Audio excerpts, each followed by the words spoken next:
What I Did This Summer by Bodhi Locke.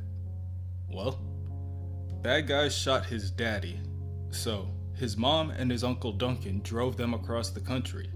He saw like 1,000 cows, and his older sister bought him an Indian spear, but he broke it. And now they live in a big house named Key House. Oh, and then he found a secret door, and when you go through it, you turn into a ghost. It's fun to be a dead person. Maybe he'll see his dad's ghost someday. Mrs. Locke scans the crude comic before reading the note addressed to Bodhi's teacher. Some of the other kids in school were upset with it, to say the least. Perhaps they should meet. Perhaps Monday. Damn it, Rennie, Mrs. Locke states. Why did you have to go and make them shoot you? Duncan accompanies her, handing her a glass of red wine, and softly states that his brother, Rendell, wasn't exactly the kind of person to just sit there and not stand up for himself. But that isn't it, Mrs. Locke states. Sam Lesser would have shot him one way or another, but Rennie just had to go and force the issue. Even so, Duncan has really stepped it up over the last couple of months. Mrs. Locke has really got to thank him for being there when they needed him most. This can't be easy for him either. Rendell was his brother after all. At first, Mrs. Locke questions whether bringing her family all the way to the opposite coast of the United States was a good idea at all. Taking the children away from the life they knew couldn't have helped. She shows Duncan Bodhi's comic, telling him that her favorite part is the end, where Bodhi imagines walking through a magic door and turning into a ghost so he can be close to his dad. Duncan scans the paper before he looks up at his sister-in-law and tells her that the comic reminds him a lot of the games that he and Rendell used to play. They used to pretend the doors in the key house were magic and you could walk through them and change into all kinds of stuff, like warriors or ghosts. Mrs. Locke remembers her husband telling her about that a couple of times in the past, usually when he was wasted. He probably went and said something to Bodhi about it and it stuck with him. To be honest, she really can't say that she's surprised that he hung up on the idea. That kid lives in his own fantasy world. The first time Bodhi died and turned into a ghost, it was really scary. But the second time, it was better. Bodhi looked at himself, all dead and everything, and you know what? He thought he looked like a sock, without a foot in it. After his dad died, they put him in an oven and burned him up, and stuck what was left of him in a jar. That's called cream making.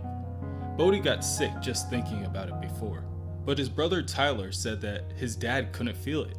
His dad wasn't in his body when he got burned up. Bodhi didn't understand it at first, but now he does. It's like they burned up an empty sock. When you're dead, you go places in bright flashes. Sometimes you go to someone just cause you are thinking about them. Bodhi sees Tyler is taking another shower. They used to play fun games like Murder Blanket and Buried Alive and Whack-A-Bodhi.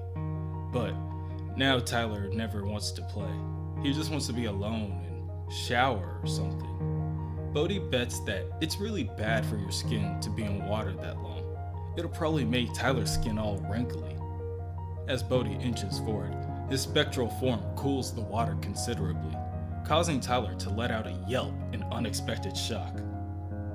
Other times, Bodhi tells the woman, things get all bright and you go see someone because they were thinking of you. His sister, Kinsey, was thinking about him, so he popped in to see her and didn't even know that he was going until one of those flashes hit and it took him there. Kinsey used to have rock star hair, but when they moved to Lovecraft, she changed it. Now she doesn't look like herself at all. She was in her room holding her pillow, only she wasn't really there. She was really on the roof with him again. That's where they hid to keep from being shot by their dad. Bodhi could tell that's what she was thinking about. Not because he was a ghost, just because he could tell. And that's when he decided to show them. If he showed Kinsey and Tyler about how fun it is to be a ghost, then they wouldn't feel so bad about what happened to their father. But it didn't go like he thought, he tells the woman. He told Kinsey about watching her when he was a ghost, but she just thought that he was spying on him and used the F word. So he asked Tyler if he wanted to come be a ghost with him, and he even made the puppy dog face too. Tyler has a really hard time saying no to the puppy dog face. Usually. But when Tyler told Bodhi to get lost, Bodhi told Captain Stupid that he better get used to taking cold showers. Alas, with nothing else to do, Bodhi took the Ultimate Treasure Finder 2000 to look for lost riches behind the house. He had previously made the Ultimate Treasure Finder using a fishing rod and advanced science. It's kinda technical, he tells the woman. He wasn't even going to tell his mom about being a ghost, but she already knew all about it anyway. She approached him slowly before asking him if he went out to play as a ghost today, to which Bodhi responds, yes. He looked around for his dad, but he didn't see him. Maybe he just doesn't know they moved. Mrs. Locke avoids eye contact with her son, before sighing and telling Bodhi that if he does run into his father, to give him a hug and a kiss for her. Oh, and one last thing, she tells him before she leaves. No more comics at school. It's really starting to freak out your teacher, Mrs. Clarkham. Mrs. Locke walks up the stone steps behind them and makes her way back to the key house, and Bodhi continues his search, loudly whistling for his own entertainment. Suddenly, the treasure finder gives a tug, and Bodhi pulls back on the line to find that his first treasure is a can. Oh. As Bodhi examines the can, he hears a faint whistling coming from the other side of the stream, from within the well house. Bodhi wades through the water to make his way to the other side and declines the steps in order to lift himself up high enough to see past the bars into the well house window.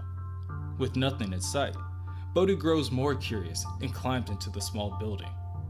Hello? He calls. Anybody? Bodhi takes his first steps onto the dusty wooden floor and peers down the dank, dark well.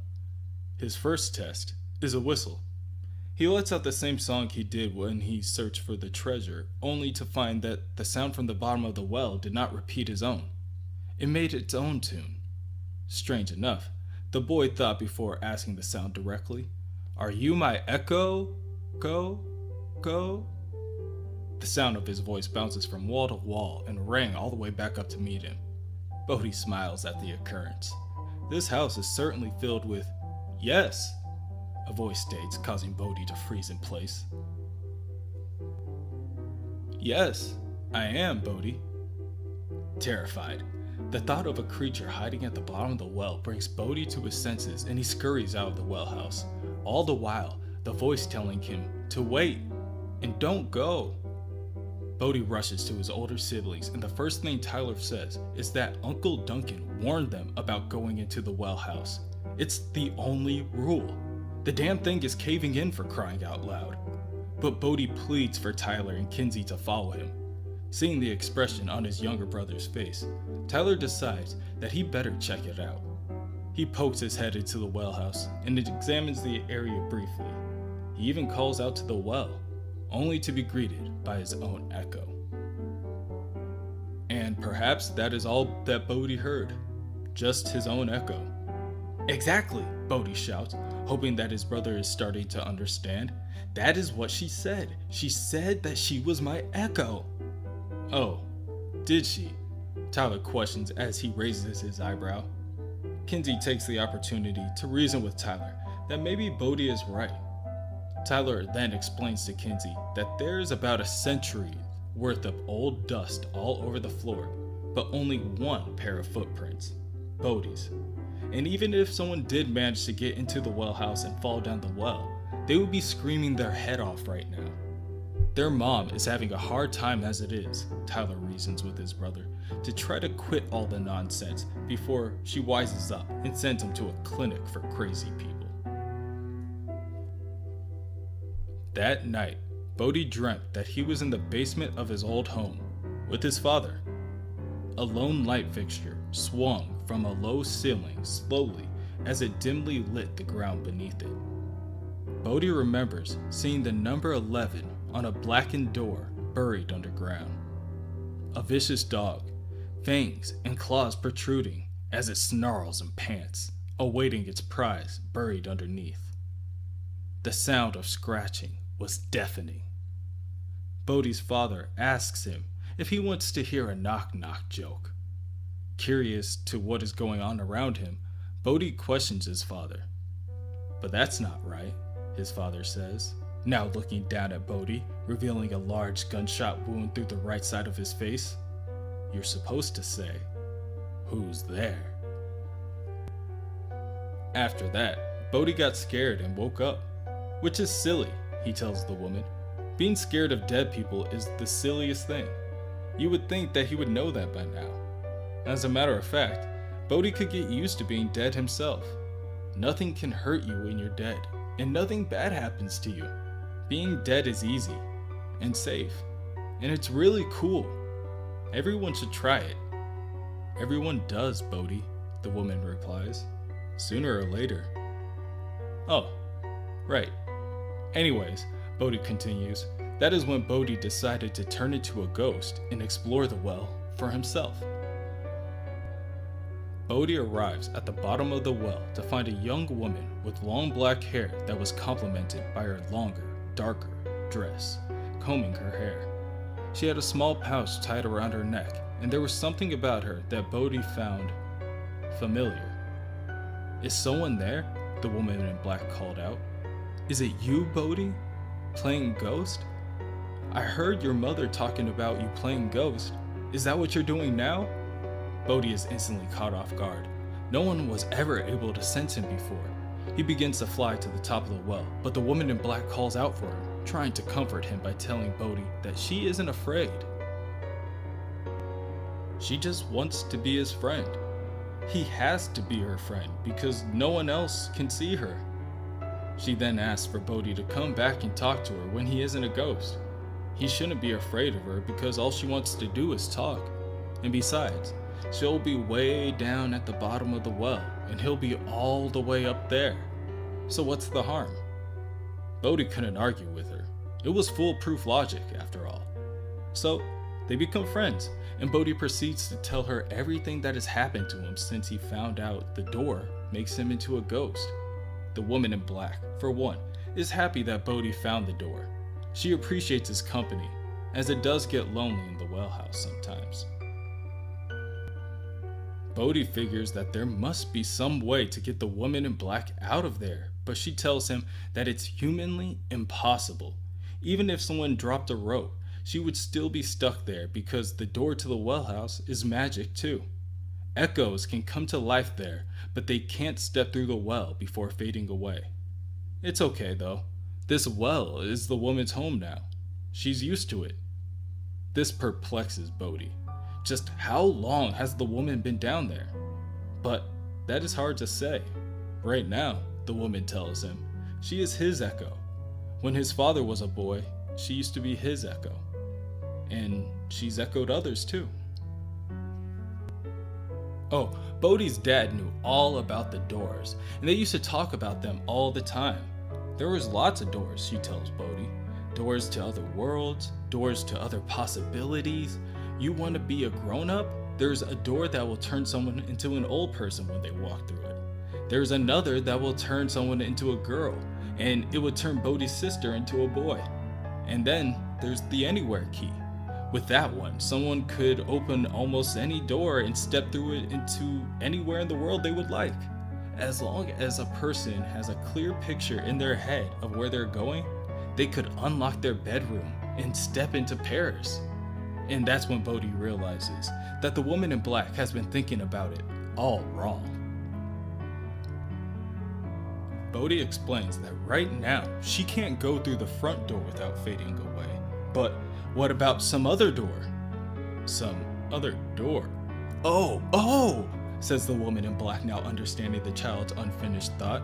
But no one has seen the anywhere key for a very long time. The woman in black tells Bodhi that the last person to see the key was his father, and he hid it away when he was a child, most likely for a very good reason. Anyway, says Bodhi, he brought her a mirror and the scissors that she wanted to cut her hair. He drops the paper bag containing the items to the woman. She then picks up the mirror, examines it, and smiles. Thank you, Bodhi. They're perfect. Within the San Lobo Juvenile Detention Center, Sam Lesser sits on the floor to his cell, stabbing at his forearm with a needle in order to make his newest tattoo. Between the added tattoos and the facial scars, Sam was only somewhat recognizable to the boy he was only a few months prior. Within the water-filled sink, the woman in black appears, telling Sam that she has something for him, something she promised. Excited, Sam jumps up to look inside the sink. What is this? What is she talking about? He asks quickly before examining the items. He didn't ask for any of these. But the woman replies that he very much did ask for them, for they are his new keys to his cell, and hopefully he uses them to their fullest potential.